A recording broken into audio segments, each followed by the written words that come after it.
Chapter number जो हमारा 4 है द्विघात समीकरण प्रश्नावली 4.4.2 को हम आज स्टार्ट करेंगे। ठीक, तो पिछली वीडियो हमने 4.1 को सॉल्व किया था, तो वो आपने वीडियो नहीं देखी, देख लेना जाके, जिसमें हमने बेसिक भी समझा रखा है। ठीक, अब इसमें क्या कह रहा है, पहला क्वेश्चन कह रहा है गुणनखंड विधि से निम्न द्विघात समीकरण के मूल ज्ञात कीजिए। मूल का मतलब देखो क्या होता है। अगर ये एक घात समीकरण होता, जैसे 2x प्लस 1 बराबर 0, ये रैखिक समीकरण है, इसके आपके मूल पूछता कैसे निकालते हैं आप। ठीक, इसके मूल कैसे निकालते हैं, यानी x की जगह कितना रखें कि इधर भी 0 आ जाए सॉल्व करने पर। ठीक, तो 2x इसको उधर ले जाओ तो किसका हो जाएगा -1, यानी x का मान क्या आ जाएगा -1/2, और जो दो कहाँ जाएगा डिवाइड में, तो x का वो मान जो इधर रखे हैं दोनों तरफ बराबर हो जाए तो वही उसका मूल कहलाता है। इस समीकरण का ये मूल हो जाता क्या, -1/2। ठीक, और द्विघात समीकरण के हमेशा दो मूल निकलेंगे, और ये रैखिक बहुपद रैखिक का एक, द्विघात के दो, त्रिघात के 3 मूल होते हैं। ठीक, मूल को आप शून्यक भी बोलते हैं, कभी कभी मूल को क्या बोलते हैं, शून्यक या शून्यक ज्ञात कीजिए, कभी कभी ऐसे पूछ देता है। ठीक, तो दोनों का एक ही मतलब है, मूल या शून्यक। अब पहले का पहला आ जाओ। ठीक, कह रहा है x² -3x -10 बराबर 0, ये दे रखा है। तो इसके गुणनखंड करोगे किसके, 10 के। ठीक, तो 10 के गुणनखंड कर लो, 2 से काटोगे 2 पंचे 10, फिर 5 एकम 5, तो आपको यहाँ पे 3 आना चाहिए। 3 आना चाहिए कैसे, घटाने पे, तो इसको लिखोगे x² -5 में से जब आप घटाओगे कितने, 2, तो 3 आ जाएंगे, और x -10 बराबर 0। ये तो सभी को अच्छे से मालूम होगा। x² माइनस x का अंदर गुणा करो, माइनस से अंदर गुणा करोगे तो 5x, और प्लस के 2x, और -10 बराबर 0।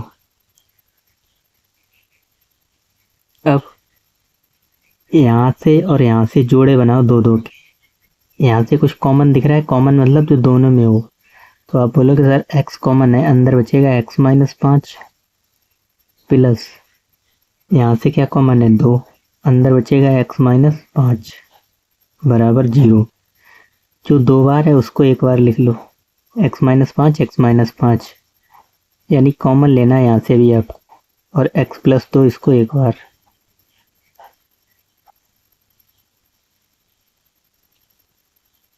अब क्या करोगे, एक बार इसको 0, इसको रखो 0 बराबर, एक बार इसको, तो x -5 बराबर 0। जब इसको 0 बराबर रखोगे तो x की वैल्यू कितनी आ जाएगी, 5। ऐसे ही जब x + 2 को 0 के बराबर रखोगे तो इसकी वैल्यू कितनी आ जाएगी, ये जाएगा उधर, तो किसका हो जाएगा, -2। तो 2 मूल हो जाएंगे आपके। मूल पूछे गए तो मूल ज्ञात कीजिए, तो x बराबर 5, -2। ठीक, ये आपके फाइनल उत्तर हो गए। द्विघात समीकरण होगा तो दो मूल आएंगे, और रैखिक होगा तो 1, आपको इतना ध्यान रखना है। देखो दूसरा, इसमें यहाँ पे दे रखा है 2x² और यहाँ पे x,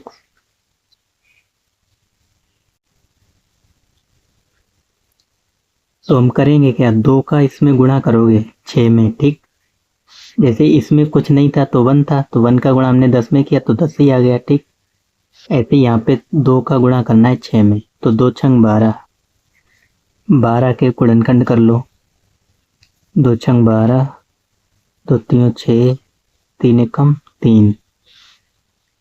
अब हमें यहाँ पे लाना है 1, यानी x लिखा है 1 लाना है, गुणा करने पर तो 6 आए, वो 12 आए, और जोड़ने घटाने पर 1 आए, यानी जोड़ें तो घटाएं तो 1 आए। ठीक, तो 2 दूनी 4, 4 में से 3 घटाओगे तो 1 बचेगा, तो इसको लिखोगे 2x² plus 4x minus 3x minus 6 बराबर 0। यहाँ से और यहाँ से क्या कॉमन है? यहाँ से 2x कॉमन है, अंदर बचेगा x प्लस 2 माइनस यहाँ से क्या कॉमन है? यहाँ से 3 कॉमन है माइनस के, अंदर बचेगा x प्लस 2 बराबर 0। आपका ये चीज चेक कर लिया करो कि दोनों तरफ यहाँ पे सेम आता है, तभी हमारा सवाल सही है, अन्यथा गलत हो जाएगा। यहाँ दोनों जगह सेम आना चाहिए कॉमन लेने पर। तो इसको एक बार लिखोगे x प्लस 2 और 2x माइनस 3। अब दोनों को 0 के बराबर रखो। जब इसको 0 के बराबर रखोगे x प्लस 2 बराबर 0, तो x का मान आ जाएगा माइनस के 2। जब इसको 0 के बराबर रखोगे 2x माइनस 3 बराबर 0, तो x का मान आ जाएगा कितना? 3 जाएंगे उधर प्लस के हो जाएंगे और जो 2 थे वो बटे में आ जाएंगे। तो इसके मूल क्या हो जाएंगे? x बराबर माइनस 2 कॉमा 3 बटे 2।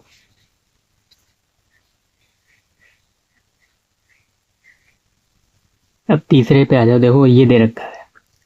अब आप एक्स स्क्वायर का गुणांक क्या है? √2। तो √2 का गुणा इसमें करोगे, ठीक? तो √2 का गुणा करोगे किसमें? 5 रूट यानी 5 √2 में। तो करो, √2 का √2 में गुणा करोगे तो आएगा 2 और गुणे 5 तो आ जाएगा 10। अब 10 के क्या करने हैं आपको? फैक्टर। 2 पंचे 10 और 5 एकम 5। अब आगे यहाँ पे आपको लाना है 7, यानी जोड़ने पर 7 आए और गुणा करने पर आए 10, ठीक? तो क्या क्या जोड़े हो सकते हैं? यानी 5 और 2 7 और 5 दूनी 10। तो √2x² प्लस 7 को क्या लिख सकते हो? 5x, 2x प्लस 5x और प्लस 5√2 बराबर 0। यहाँ से और यहाँ से क्या कॉमन है? यहाँ से देखो क्या कॉमन है, यहाँ से कॉमन है √2। अब कई लोग बोलेंगे सर √2 कैसे कॉमन है? यहाँ पे तो सिर्फ 2 ही दिखाई दे रहा है हमें। तो खाली 2 का मतलब होता है, देखो √2 को जब आप 2 बार मल्टीप्लाई करोगे √2 इंटू √2 तो क्या आता है? 2। और हम खाली 2 की जगह ये नहीं लिख सकते √2 इंटू √2, ठीक? तो यहाँ से √2 कॉमन है, √2x कॉमन है, अंदर बचेगा x प्लस √2।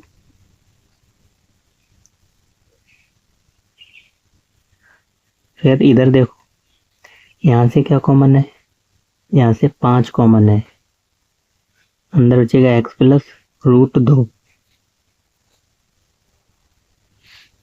अब जो 2 बार है उसको एक बार लिखो, x √2 और √2x प्लस 5। यहाँ पे समझ में आया कि नहीं? अरे यहाँ से कॉमन लिया, जब √2 कॉमन लोगे, इसके पास तो सिर्फ 2 था और सिर्फ 2 को क्या लिख सकते हो? √2 इंटू √2। तो √2 एक यहाँ से कॉमन लिया तो यहाँ पे एक ही √2 तो रह गया। अब इससे यहाँ से कॉमन लिया और यहाँ पे तो सीधा 5 दोनों तरफ दिख रहा था, 5 कॉमन ले लिया। तो इसको 0 बराबर रखो और इसको 0 बराबर रखो, तो x बराबर आ जाएगा माइनस का √2। और जब इसको 0 बराबर रखोगे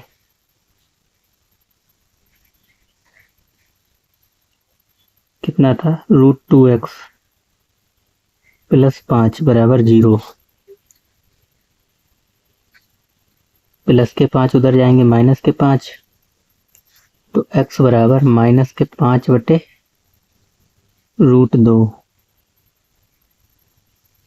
ठीक? 2 मूल हो जाएंगे,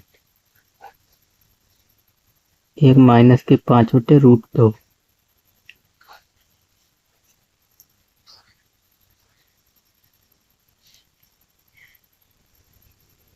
और रूटी वाला ज़्यादा पूछा जाता है एग्जाम में। अगर थोड़ा सा अगर टफ पेपर आता है तो ज़्यादातर ऐसे ही आते हैं, और बच्चे ज़्यादातर लोग यही देख के घबरा जाते हैं।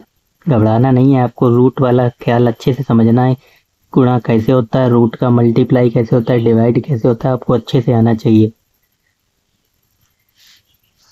अब आ जाओ चौथे क्वेश्चन पे। चौथा कह रहा है 2x² माइनस एक्स प्लस 1/8 बराबर 0, ये दे रखा है। अब कई लोग यही देख के इसी से डर लग रहा होगा कि बटे में 1/8, इसी से घबराहट होने लगी होगी। जब भी आपको बटे में कुछ भी यहाँ पे आ जाता 2/8, तो आप करोगे क्या, जब भी बटे में कुछ दिखे तो उसी से मल्टीप्लाई कर दो दोनों तरफ। ठीक, दोनों ओर 8 से गुणा करने पर, दोनों ओर 8 से गुणा करने पर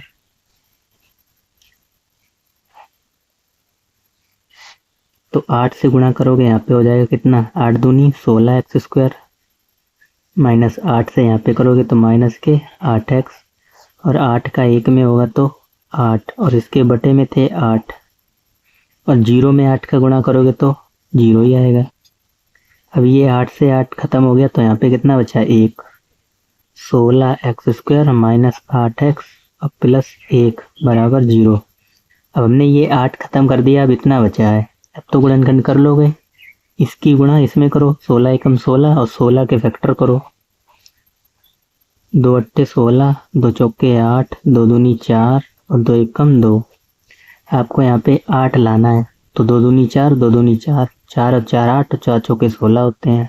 ठीक, 16x² माइनस, जब 4x में आप जोड़ोगे 4x तो कितना आ जाएगा, 8x आ जाएगा, प्लस 1 बराबर 0।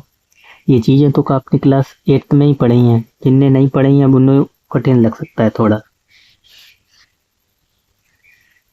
अब ब्रैकेट खोलोगे तो ये माइनस का मल्टीप्लाई हो जाएगा, 16x² माइनस 4x प्लस 1 बराबर 0। यहाँ से और यहाँ से क्या कॉमन है, इन दोनों से पहले कॉमन देखो, यहाँ से 4x कॉमन है, अंदर बचेगा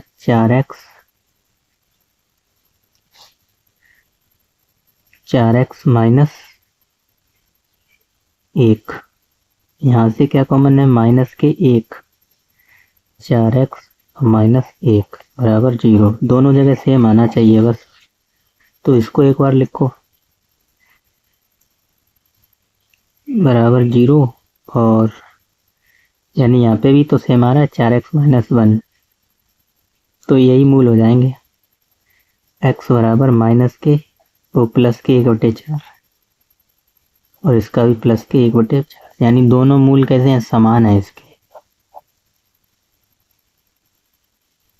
अरे इसको लिखोगे ना अलग तो यही तो आ जाएगा 4x माइनस 1, ये भी तो अलग यही आ रहा है मूल, तो जब इसको भी 0 के बराबर रखोगे तो 1/4 ही तो आना है कि कुछ और आ जाएगा। पांचवा देखो, 100x² माइनस के 20x प्लस 1 बराबर 0, ये दे रखा है। वही प्रोसेस करनी है, आप इसका मल्टीप्लाई करोगे 100 में और 100 के फैक्टर कर लो, तो 100 को ऐसे तोड़ना है कि जोड़ने घटाने पे आए कितना, 20, और गुणा करने पर 100, तो सीधा हो जाएगा। देखो 20 पंचे होता है 100, ठीक, 50 में से 20 घटाओगे तो आ जाएंगे 30, जबकि हमें चाहिए कितना है, 20, तो गलत हो रहा है, तो आप करो, हमें चाहिए डायरेक्ट फैक्टर कर लो। देखो 2 पंचे 10, फिर 25, फिर किससे कटेगा, 5 से, 5 बचे 25, फिर 5 एकम 5, तो 2 दूनी 4, 4 पंजे 20, 20 में से 5 घटाओगे तो काम नहीं चलेगा, तो पंजे 10 और जो पंजे 10, ठीक, 10 10 के हो जाएंगे, 2 पंजे 10 और 2 पंजे 10, 10 का गुणा 10 में करोगे तो आएंगे 100, और 10 में 10 जोड़ोगे तो 20 आएंगे, ठीक, तो 100x² माइनस 10x और माइनस 10x प्लस 1 बराबर 0। अब कई लोग सोच रहे होंगे सर आपने गुणा किया था 100 का 1 में, तो यहाँ पे 100 क्यों नहीं लिखा, 100 नहीं लिखना है आपको, 1 ही लिखना है, वो बात ध्यान रखना। यहाँ से और यहाँ से क्या कॉमन है, इन दोनों में से पहले कॉमन देखो, यहाँ से 10, अंदर बचेगा क्या, 10x कॉमन है, ठीक। अंदर बचेगा 10x माइनस 1। यहाँ से क्या कॉमन है, माइनस के 1, अंदर बचेगा 10x माइनस 1। तो इसके भी मूल समान आ जाएंगे, देखने से पता लग रहा है। 10x माइनस 1 बराबर 0, तो x बराबर 1/10। और दूसरा सॉल्व करोगे तो इसका भी आ जाएगा 1/10, दोनों मूल समान आएंगे इसके भी। तो 5 क्वेश्चन थे, पांचों लग गए पहले के। गुणनखंड अच्छे से आता होगा और आपको समझ में भी आया होगा। जिसको ना समझ में आए वो दोबारा वीडियो को देखो, समझ में आ जाएगा। दूसरे क्वेश्चन में कह रहा है उदाहरण 1 में दी गई समस्याओं को हल कीजिए। तो उदाहरण 1 में क्या समस्या दे रखी हैं,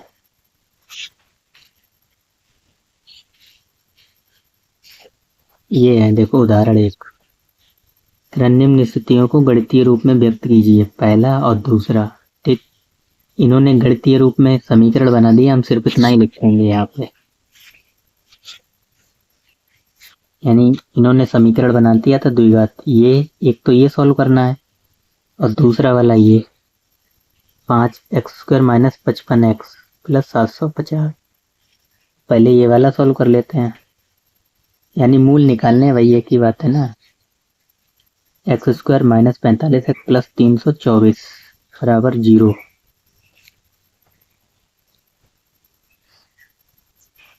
दूसरा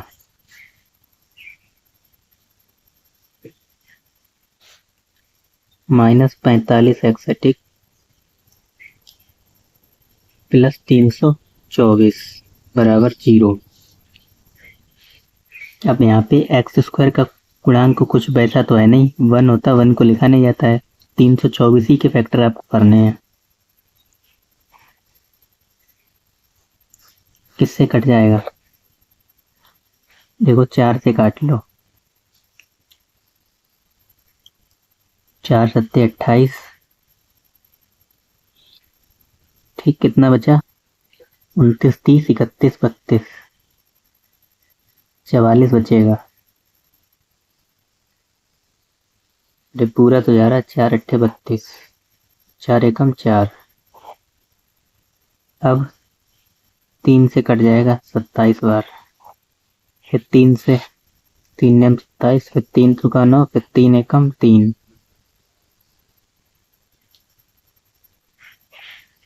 तो ऐसे जोड़े बनाने कि जोड़ने पर तो आए कितना 45, गुणा करने पर 324।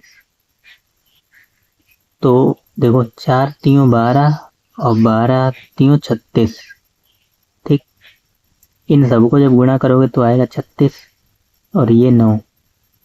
36 और 9 कितने हो जाएंगे, 45, और इधर 324, और इन दोनों को गुणा करोगे तो आएगा 324। तो x² माइनस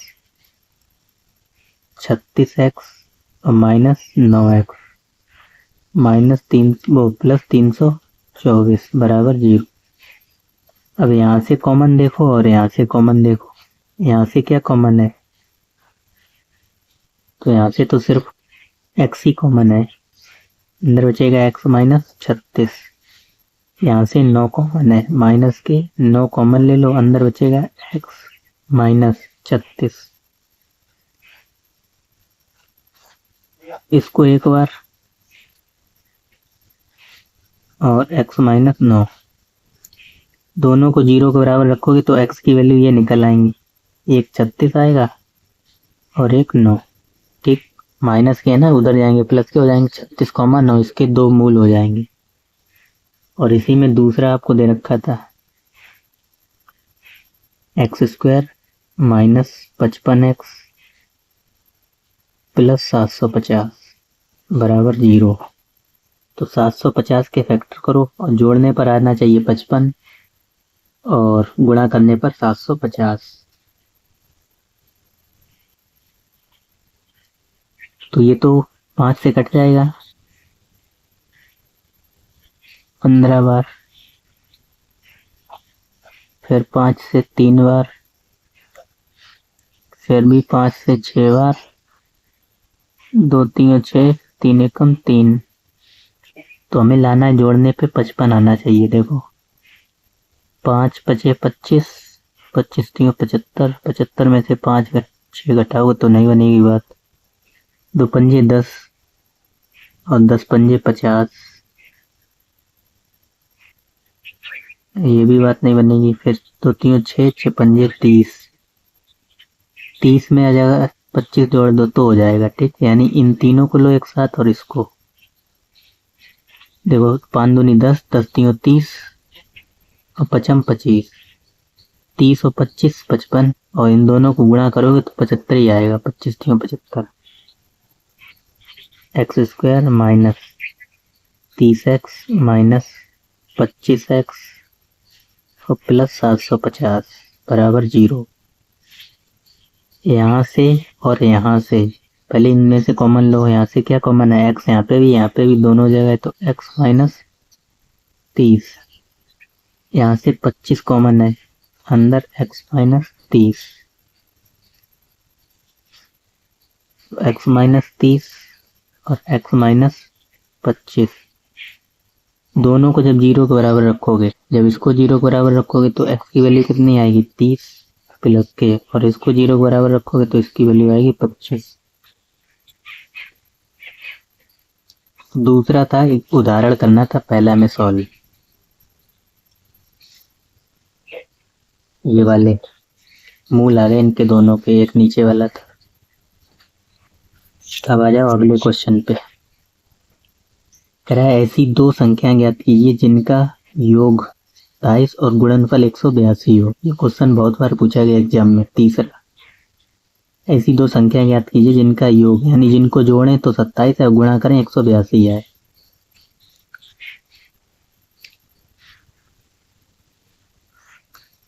तीसरा है, तो आप क्या लिखोगे, माना संख्याएं, माना दो संख्याएं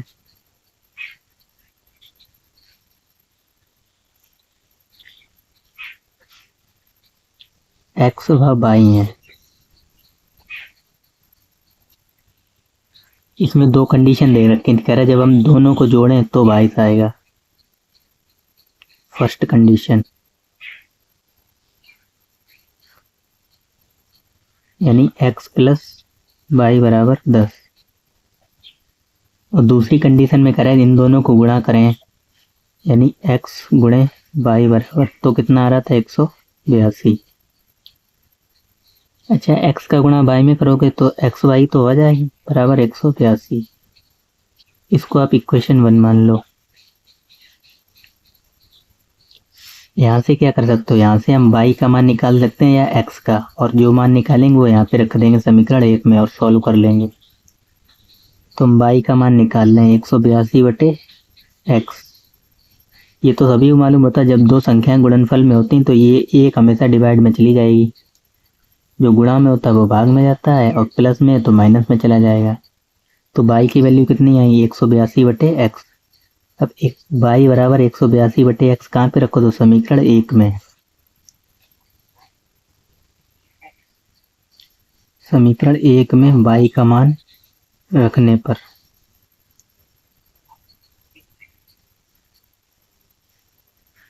तो रखो x प्लस y की जगह आपको ये लिखना है 182 बटे x बराबर 10। तो इधर सॉल्व करोगे एक्स स्क्वायर प्लस 182 बराबर 10x, ये उधर हो जाएगा गुणा में। ठीक, इसको ला इधर, x square minus 10x minus 182 बराबर 0। अब इसको सॉल्व करना है, आप मूल निकाल लो भाई, उत्तर हो जाएंगे, दोनों संख्या निकल आएंगी। सबसे पहले तो 182 का फैक्टर करोगे, 2 से काटते हैं, 2 ने 18, 2 एक कम 2, फिर ये 7 से कटेगा, 13 7 91, फिर 13 तो 7 दूनी 14, और हमें चाहिए जोड़ने पर आए कितने 10, गुणा करने पर 182।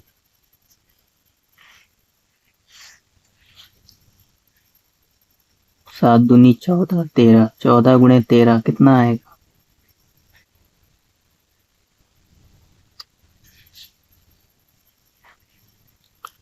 यहाँ पे देखो योग 27 दे रखा है, हमने 10 लिखा है।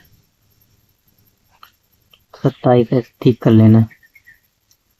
यही तो कह रहा था, दो संख्याओं का गुणनफल। ऐसी दो संख्या ज्ञात कीजिए जिनका योग 27 और गुणनफल 182। तो इनका योग 27 है, तो अब मान रखो, गुणनफल तो सही लिखा है, तो यहाँ पे है 27 27x,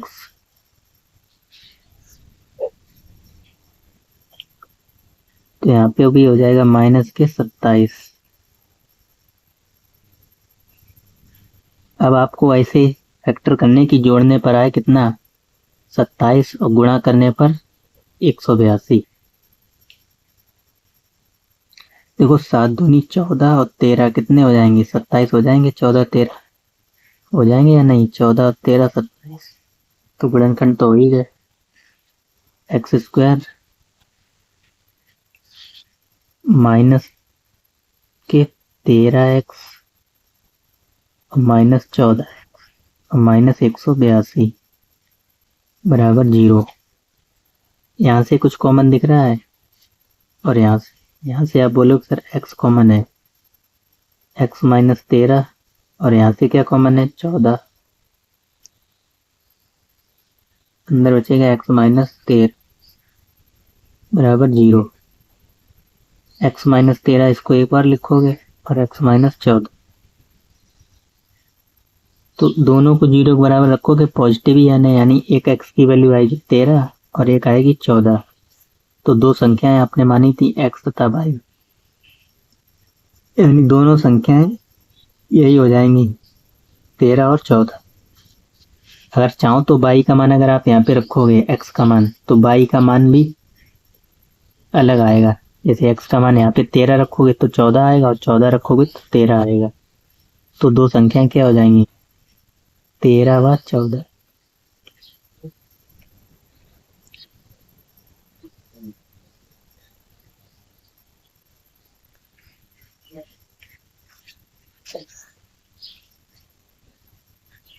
ये भी इम्पोर्टेंट है, बल्कि ये मोस्ट इम्पोर्टेंट है। कह रहा दो क्रमागत धनात्मक पूर्णांक ज्ञात कीजिए जिनके वर्गों का योग 365 और 4 मार्क्स में पूछा गया है। अगर आपके पास अनसॉल्व उठा के देखोगे तो आपको कई बार देखने को मिलेगा 4 मार्क्स में। तो दो क्रमागत धनात्मक पूर्णांक क्या होते हैं? देखो, दो क्रमागत धनात्मक पूर्णांक, जैसे हमने लिख दिया 5, 5 के बाद क्या आता है? 6। ऐसे ये दोनों क्रमागत हैं।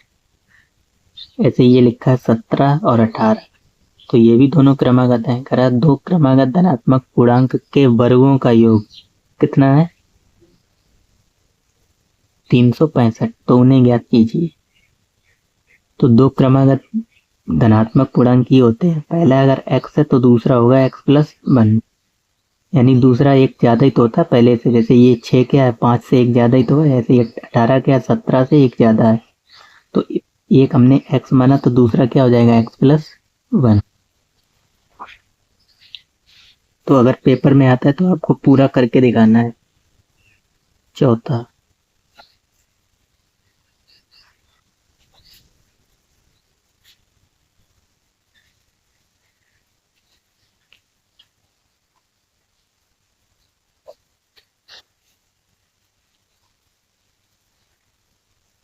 माना दो क्रमागत धनात्मक पूर्णांक x और x प्लस 1 है। हमसे कह रहा था, क्या कह रहा था? लिखोगे प्रश्नानुसार, प्रश्न के अनुसार इनके वर्गों का योग। तो इसका वर्ग करो, x का वर्ग करोगे तो x स्क्वायर प्लस फिर x प्लस 1, दोनों का वर्ग किया और योग कर दिया, यानी जोड़ दिया, तो कितना आता है? 365। तो यानी x का ही मान निकालना है आपको, दोनों संख्याएं बतानी है। तो एक्स स्क्वायर, ए प्लस बी का वर्ग क्या होता है? ए का स्क्वायर प्लस बी का स्क्वायर प्लस 2ab बराबर 365।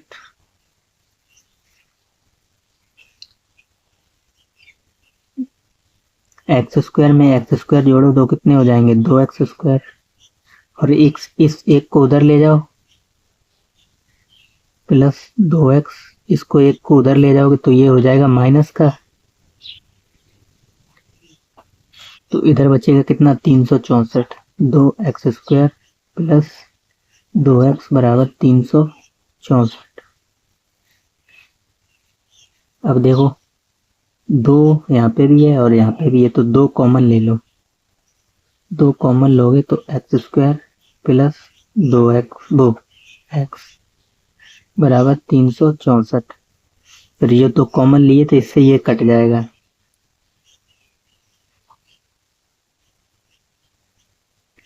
अठारह दूनी 36 और 2, यानी ऐसे काट लो, 2 एक कम 2, 2 अट्ठे 16 और 2 दूनी 4।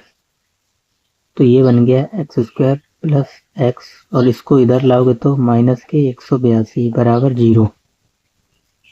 और 182 के अभी हमने गुणनखंड किए थे, फैक्टर क्या क्या किए थे, 7, 2 यानी 14 और 13।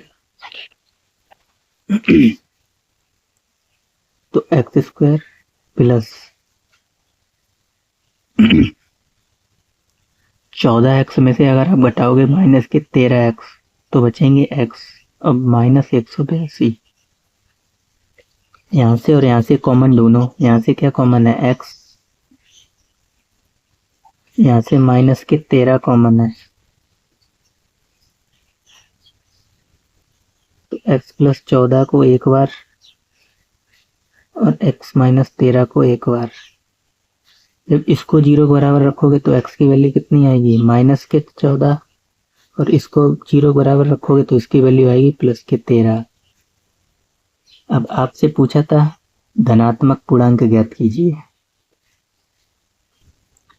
तो यहाँ थोड़ा सा और सॉल्व करना पड़ेगा आपको। ऋणात्मक लेना ही नहीं है, आपसे कह रहा है धनात्मक पूर्णांक बताइए, तो x बराबर 13 लोगे और संख्याएं आपने क्या मानी थी, x तथा x प्लस 1। जब x बराबर जब आप 13 लोगे प्लस का, तो 13 यहाँ पे रखो, 13 प्लस 1, तो दूसरी संख्या हो जाएगी 14 और पहली 13। तो दोनों ही धनात्मक होने चाहिए, जबकि ये ऋणात्मक आ रहा था। ये वाला नहीं लगा देना, कई लोग यहीं पे छोड़ आएंगे, आधा नंबर कट जाएगा इतने में आपका। तो आपको ये वाले रखने हैं। पहली संख्या आपने मानी थी 13 और दूसरी हो जाएगी 13 प्लस 1 यानी 14, x प्लस 1। और दोनों का वर्गों का योग करके देखोगे 365 आएगा, 13 का स्क्वायर और 14 का स्क्वायर। तो 13 का स्क्वायर होता है 169 और 14 का स्क्वायर 196। जोड़ लो कितना आएगा 365, और यही हमसे कह रहा है।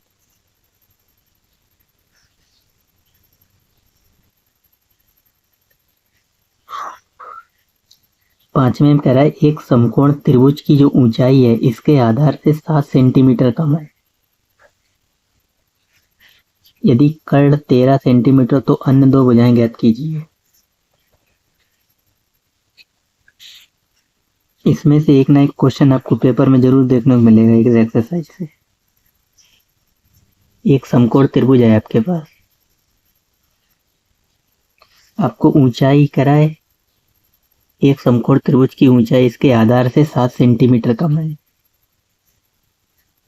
यानी आधार आपको मालूम है, नहीं मालूम है आधार, तो जो नहीं मालूम हुआ करे उसको आप x मान लो। और जो कह रहा है ऊंचाई जो है, ये वाली तो ऊंचाई होगी h, ऊंचाई जो है आधार से 7 सेंटीमीटर कम है, यानी आधार अगर हमने x माना तो इससे x माइनस 7 यानी 7 कम है, तो ये ऊंचाई हो गई।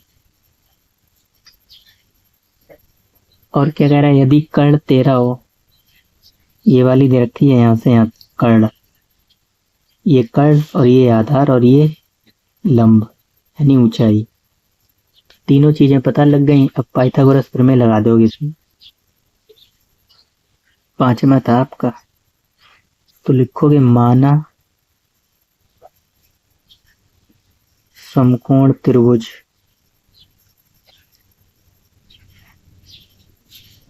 का आधार। अच्छा, पेपर में आपको फिगर बना के ही आना है, क्योंकि जिसमें आपको लगे यहाँ फिगर बनाना है तो अच्छे से तो अच्छे मार्क्स मिलेंगे। माना आधार बराबर x सेंटीमीटर, और तो ऊंचाई क्या हो जाएगी फिर आपकी x माइनस 7 सेंटीमीटर।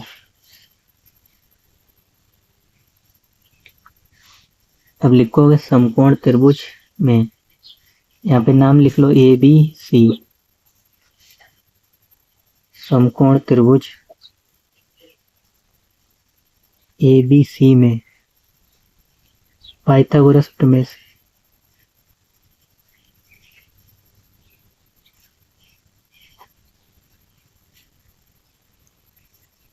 पाइथागोरस प्रमेय सभी ने पढ़ी होगी, यानी कर्ण का स्क्वायर बराबर होता है किसके, बराबर आधार का स्क्वायर प्लस लंब का स्क्वायर। तो आधार आपको मालूम है x, लंब भी आपको मालूम है x माइनस 7, और कर्ण भी मालूम है 13। 13 का स्क्वायर कितना होता है 169 x square. a minus b का वर्ग क्या होता है a का स्क्वायर प्लस b का स्क्वायर माइनस 2ab। तो a का स्क्वायर प्लस b का स्क्वायर यानी 7 का स्क्वायर 49 माइनस 2ab, तो 2 सत्ते 14x। एक्स स्क्वायर में एक्स स्क्वायर जोड़ो कितने हो जाएंगे 2x स्क्वायर, और माइनस के 14x, और जो प्लस के 49 हैं इसको उधर ले जाओ 169 और माइनस 49, तो घटाओगे 0, 6 में से 4 गए 2x स्क्वायर माइनस के 14x। अब 2x स्क्वायर माइनस के 14x और यदि ये आएंगे माइनस के 120 बराबर 0। अब फैक्टर करो 120 के, आपको क्या चाहिए जोड़ने पर 14 आए और गुणा करने पर 120।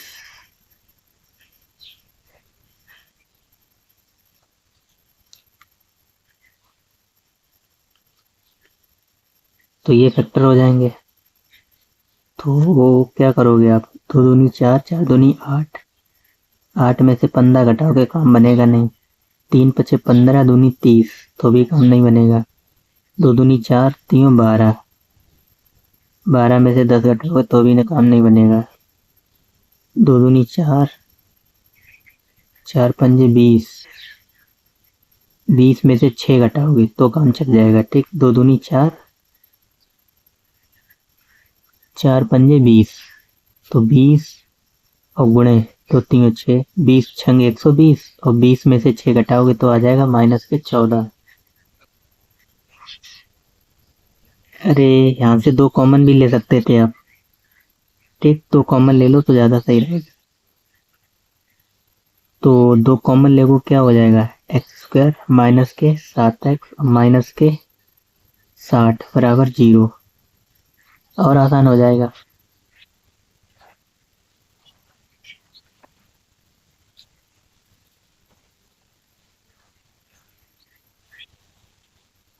ये है आपके पास x square minus 7x minus 60 बराबर 0, इसी को हमें सॉल्व करना है।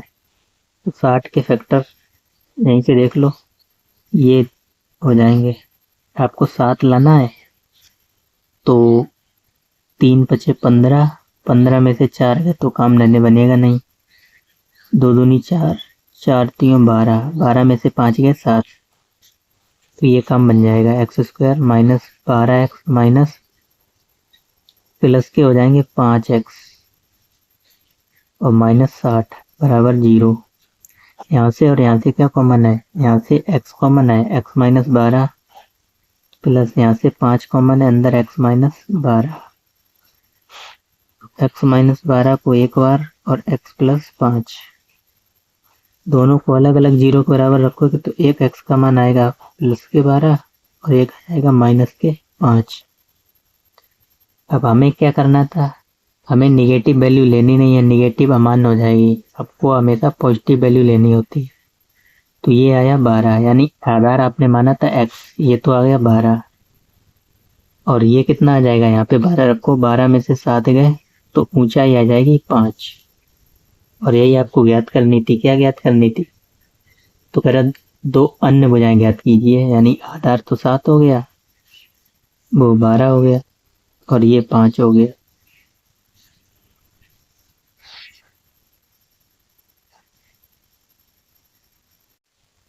अब आखिरी क्वेश्चन पे आ जाओ, छठा।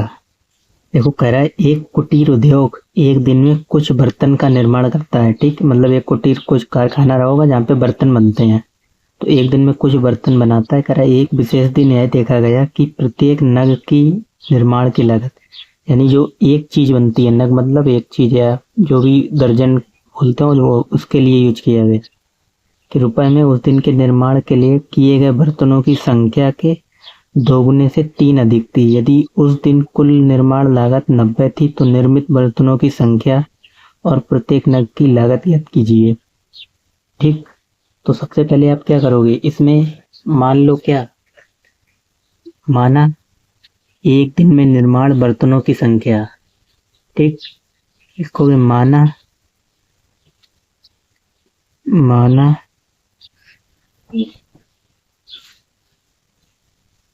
बर्तनों की संख्या बराबर x। ठीक, हमसे ये कह रहा है क्वेश्चन, आप पढ़ते चलो। एक विशेष दिन यह देखा गया प्रत्येक नग की निर्माण की लागत उस दिन के निर्माण किए गए कारक बर्तनों के 2 गुने से 3 अधिक थी। ये तो बर्तनों की संख्या माना ही, ठीक, और लिखो प्रत्येक नग की लागत, प्रत्येक नग की लागत, ठीक, लागत जो है बर्तनों के निर्माण की संख्या के 2 गुने से 3 अधिक थी, ये कह रहा है। अब आगे कह रहा है यदि उसी दिन कुल लागत 90 थी तो बर्तनों की और दोनों की संख्या पूछी गई है। अच्छा देखो, जैसे आपसे ये कहा जाए आप एक दिन में बना रहे हो, मान लो आप कुछ भी काम करो, एक दिन में 10 यूनिट काम कर रहे हो, ठीक, ये मान लो, यानी 2 दिन में अगर आप 10 काम कर रहे हो तो एक दिन में कितना काम करोगे, यानी 2 से डिवाइड कर दोगे। ऐसे ही अगर आप 10 दिन में एक काम कर रहे हो तो दो दिन में कितना काम करोगे, यानी 20। तो यहाँ पे कह रहा है एक दिन में इतने बर्तन बनते हैं तो कुल बर्तन इसके गुणा के बराबर आ जाएगा। ठीक, तो लिखोगे प्रश्नानुसार x इंटू में 2x + 3 बराबर 90 रुपए। ऐसे भी समझ सकते हो, जैसे आप 5 रुपए की अगर आपको एक चॉकलेट मिल रही है तो 10 चॉकलेट कितने की मिलेंगी, 5×50। ऐसे ही वो कह रहा है एक्स बर्तनों के निर्माण की लागत इतनी है तो उसी दिन कुल कितने की निर्माण की लागत हो जाएगी, तो गुणा करना है, बस इतना ही समझना था, गुणा कर लो। 2x² + 3x बराबर 90। इसको इधर लाओगे तो माइनस का हो जाएगा, 2x² + 3x और -90 बराबर 0। अब 90 के फैक्टर कर लो, तो 90 के जब फैक्टर करोगे तो किससे कट, 3 से कट जाएगा, तो 2 से भी काट सकते हो, पहले 2 से काट लो, अगर 2 से कट रहा है 45, फिर 3 से काट लो, फिर 3 से कट जाएगा, फिर 5 से। तो जोड़ने पर आने चाहिए, घटाने पर आने चाहिए कितने, 3, और गुणा करने पर 90। तो 2 3 6, 6 पंजे 30, ये तो काम नहीं बनेगा, 3 × 9 और 2 पंजे 10, तो 1 बचेगा, 3 × 5 = 15 और 2 × 3 = 6, 15 में से 6 गए तो भी काम नहीं बनेगा। और क्या कर सकते हो, 2 3 6 और 3 5 15। यहाँ पहली बात तो आपको 90 के फैक्टर करने ही नहीं थे, इस 2 से हमें गुणा और करना था, तो यहाँ पे हो जाएगा कितना 180। तो 180 के फैक्टर करने हैं आप, 2 ने 18, यानी एक तो और बढ़ जाएगा, बाकी सब आ जाएंगे यही। ठीक, यहाँ पे आप बना दो 180, बाकी तो सब यही चलेंगे।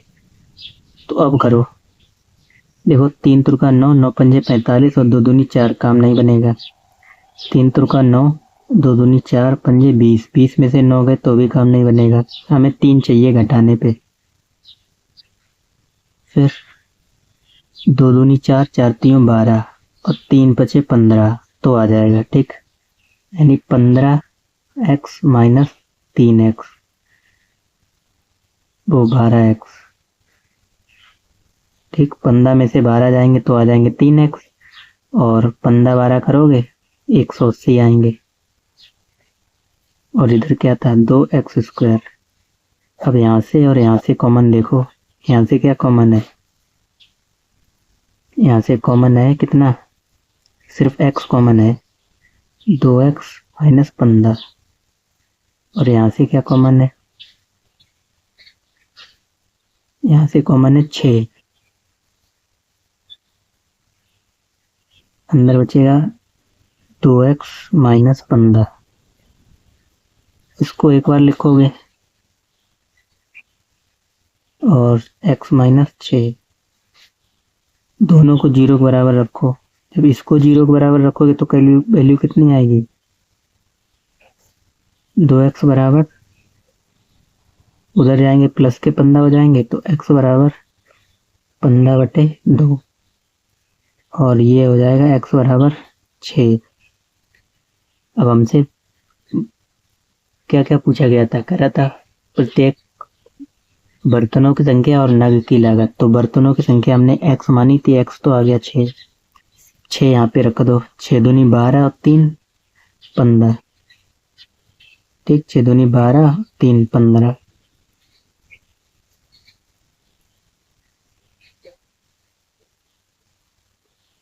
तो बर्तनों की संख्या कितनी हो गई, 6 और इसकी 15। ठीक है, ये आपको करना था, नीचे चाहो तो लिख देना था बर्तनों की संख्या 6 और प्रत्येक नग की लागत 15 रुपये। तो प्रश्नावली आपको समझ में आई होगी अच्छे से। बाकी क्वेश्चन जो बचे ही नहीं, अब तो अगली प्रश्नावली है 4.3, हम नेक्स्ट वीडियो में सॉल्व करेंगे। वीडियो अच्छी लगी हो सब्सक्राइब कर लेना, चैनल को समझ में आया तो कमेंट जरूर करना, क्या नहीं समझ में आया वो भी कमेंट करना। बाकी मिलते हैं नेक्स्ट वीडियो में, धन्यवाद।